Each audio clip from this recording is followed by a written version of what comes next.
Hello, everyone. Welcome into post-show headlines. I'm Andrew Salciunas with my man John Kincade, the thing, the stick, the podium, the oh my God, why can't I think of the tripod? Tripod. Thank you. It looks super tall today. It does. I don't know why it looks like it's tall, but it's good. It gets us at a good angle. I hope so. Shout out to Cameron and King of Prussia, by the way. Cameron and King of Prussia reached out yesterday and said, "Show your shoes." He's impressed. He's seen around 16, 17 editions of post-show headlines, and he says, "You guys both have a pretty good shoe game." He said, "John, it surprises me. Men your age don't usually have a good shoe game." So he admires our shoe game. He says, "You guys have pretty good shoe game." These are my running shoes. They don't smell too bad. There's still some gum on that one. There's gum. Yeah. Well, that's what happens when you run all over the place. When you run all over the place. So there it is. You just sniffed it for us. That's great. Yeah. That'll be real popular. Should I take my sock off too? Yeah. Look, there might be some people out there that would like that. They would like that. Feetfinder.com. Could be. All right, post-show headlines. We talk about 5 topics for 10 minutes, 2 minutes some each. Topics go off the rails. Yeah, and sometimes we've already eaten into the 10 minutes as much as we did. But you got the first one today, something NFL related. What do we got? Okay, the draft is passed, and now we're sort of past talking a little bit about the draft picks and who we got. So what is your NFL connection between now and training camp? Because to me, this is when I sort of feel the relationship takes a little bit of a breather, and I turn my focus other ways. So the Phillies, beware. I'm going to be watching you much more closely. Yeah, absolutely. Especially, this is also when rumors start with the NBA, and will the Sixers be attached to like every rumor? Absolutely, they will be. Sure. Yeah, and like OTAs is fun when you see guys report, but training camp's the one that actually really matters. And training camp, even so nowadays, is not what it used to be. I remember last year OTAs, I was so excited that Jalen Hurts was under center. Right, yeah, exactly. That was like a big news for me. Exactly. Because, you know, you're thirsty. You're thirsty for Eagles stories, but I sort of take a little bit of a gap between the now and the end of July. Yeah, it goes back burner. Yeah, it goes a little more back burner. Because the second and third wave of free agency is nowhere near as exciting as day one, which, by the way, second and third wave isn't even a day. It's like, no, it's not even. Whenever it happens. June 1st is a day. Now is a day where I'm kind of curious, like the next week or two, just because now that the draft happened, you know what positions you still need to fill. So the Dallas Goedert contract is something that I'm going to be keeping an eye on. Jordan Davis and his 5th-year option, what do they do there? And because they didn't draft certain positions, do they try to target people in free agency, or they could wait till training camp? So back burner, but still on the mind. Still on the mind. All right. Who will be the best rookie for the Eagles this season? As of April 29th, who do you believe will be the best rookie for the Birds this year? Pretty tough question. I think I'm going to say Ty Robinson. Because I think he's going to have the greatest opportunity to play immediately and to impact immediately. That would be a smart answer because he's playing alongside Jalen Carter. And that's where I think that maybe he'll benefit from that. Yeah. So that doesn't mean he's going to play the most. No, it doesn't mean he's going to play the most or even be potentially the best. Yeah. But because of who he plays with, it might very well benefit him. Like Makuba, the safety out of Texas, he might play the most out of any of the guys, but he's out on an island. He is. And if he plays poorly, it will be noticeable. Not that I'm saying he's going to. No. But it could be the one where people make knee-jerk reactions against Makuba. Makuba's the one I worry about because I could see people going, well, look at the safeties they passed on.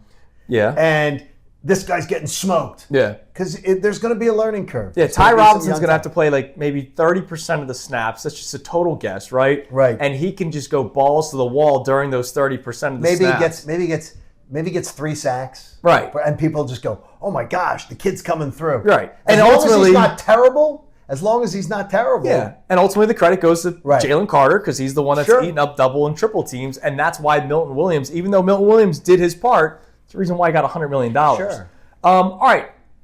What do you judge in a rookie? And we can focus this on NFL. Judge was our keyword today. Yes, it was. What do you judge out of a rookie? And I'm not saying statistically. I'm saying just you see them get drafted through the course of the season. What do you judge a rookie? Until last year. Or how? I always judged it by much like when a sophomore, when I was coaching high school sports, I would always tell my sophomores who made varsity for the first time, do me a favor, be seen and not heard. Like, follow the lead of the upperclassmen. They've been here. They understand the program, whatever. When I would coach the travel hockey teams, I would always tell the new kids, because there'd be a core of kids coming back. Seen and not heard.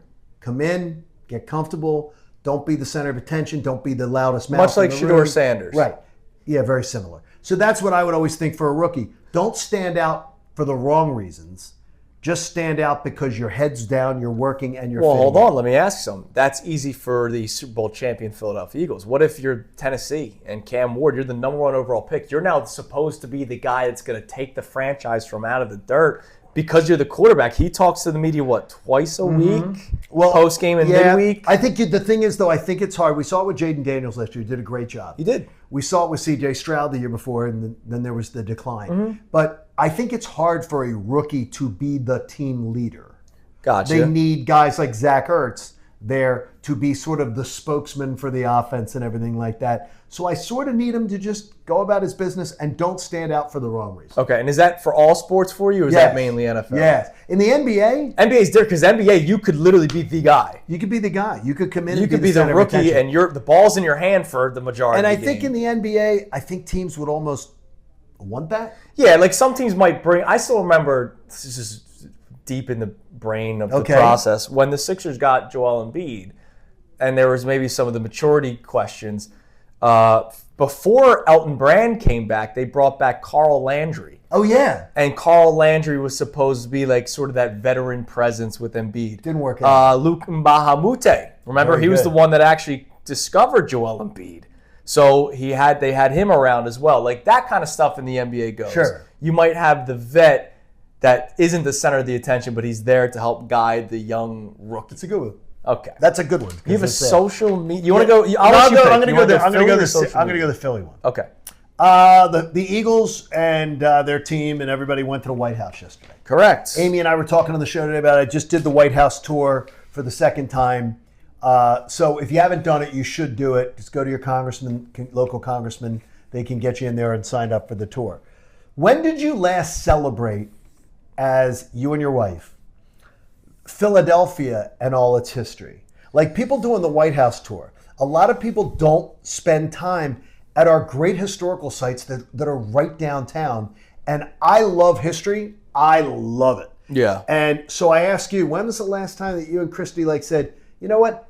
It's a Saturday. Why don't we go, or a Friday afternoon? Why don't we go and look at the historical sites? Long time ago, but we did. Were you married? No, not yet. Okay, so you weren't even married yet. So it's been a long Or time. maybe we were, honestly, I don't Okay. remember what year. But it's we been a while. Because, well, think about it. Pre-COVID. No, you know what? Pre-marriage, because it was pre-COVID. 'Cause Okay, right. We got married. COVID hit 4 months after our wedding. Sure. We just got the honeymoon and everything. You brought it back from the honeymoon. Yeah, it was our fault. At some point right before our marriage, it was like a beautiful spring or summertime day, and we were like, let's go into the city. And we didn't even have a plan. Okay. And we all of a sudden just sort of wandered over to the historic district, and we just, the rest of the day, spent the day in there. And it was awesome. We did the Liberty It's Bell awesome, thing, you know. Now that I have my son, not yet, just No, because it's too early he for a doesn't kid. understand, but like Too early.